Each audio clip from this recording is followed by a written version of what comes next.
गरीब और अमीर दोस्त की कहानी। एक समय की बात है, एक गांव में दो दोस्त रहते थे। एक दोस्त अमीर था और दूसरा गरीब। अमीर दोस्त अपनी संपत्ति से गर्व करता था।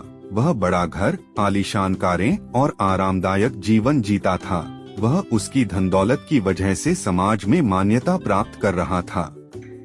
दूसरा दोस्त गरीब था। उसके पास संपत्ति की कमी थी और वह गरीबी के कारण चिंतित रहता था। वह मेहनती और समय समय पर कठिनाइयों का सामना करने वाला व्यक्ति था, लेकिन उसके पास समाज में सम्मान कम था।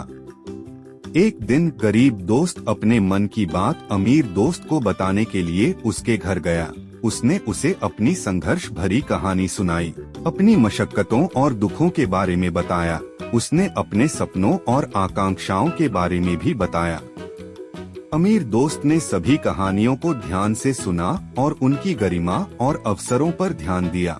फिर उसने अपने दोस्त को संबोधित करते हुए कहा, मैं समझता हूँ कि तुम मुश्किलों का सामना कर रहे हो, लेकिन अपनी कठिनाइयों से हार नहीं मानना चाहिए। संघर्ष ही सफलता की चाबी होता है।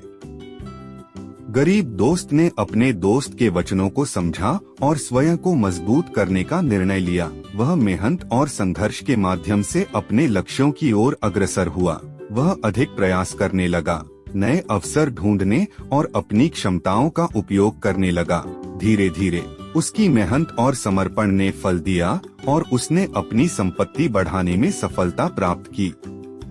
वक्त बीतता गया और अमीर दोस्त अपनी संपत्ति की भावना से ग्रस्त रहा। उसकी अधिकतम धन दौलत के बावजूद उसका अंतःस्थल शून्य था।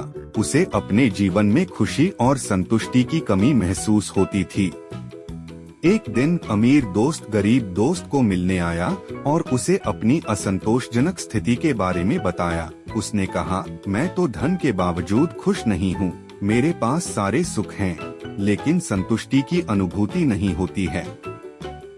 गरीब दोस्त ने मुस्कुराते हुए कहा, दोस्त, संतोष और खुशी सिर्फ संपत्ति से नहीं मिलते। ये मन की शांति, समृद्धि और आत्मसम्मान से उत्पन्न होते हैं। मैं तो गरीब हूँ, लेकिन मेरे पास आनंद और संतुष्टि की कीमतवान भावना है। अमीर दोस्त ने गरीब दोस्त से प्रश्न किया, तुम्हारे पास इतनी संपत्ति नहीं है, फिर भी तुम खुश कैसे हो सकते हो? गरीब दोस्त ने मुस्कुराते हुए कहा, अमीरी मन की बात है। गरीबी तो सिर्फ बाहरी स्थितियों का अनुभव है। खुशी और संतुष्टि अंतरंग स्थितियां हैं, जो हमारे मन में उभरती हैं। यह कहानी हमें यह बताती है कि संपत्ति और सामाजिक स्थान हमारे खुशी और संतुष्टि का मापदंड नहीं होते हैं। असली खुशी और संतुष्टि मन की शांति, आत्मसम्मान और अपने कर्तव्यों के निर्वहन में पाई जाती है। Thank you for watching this video. अगर आपको मेरी वीडियो अच्छी लगे तो कमेंट में जरूर बताएं और चैनल को सब्सक्राइब करें।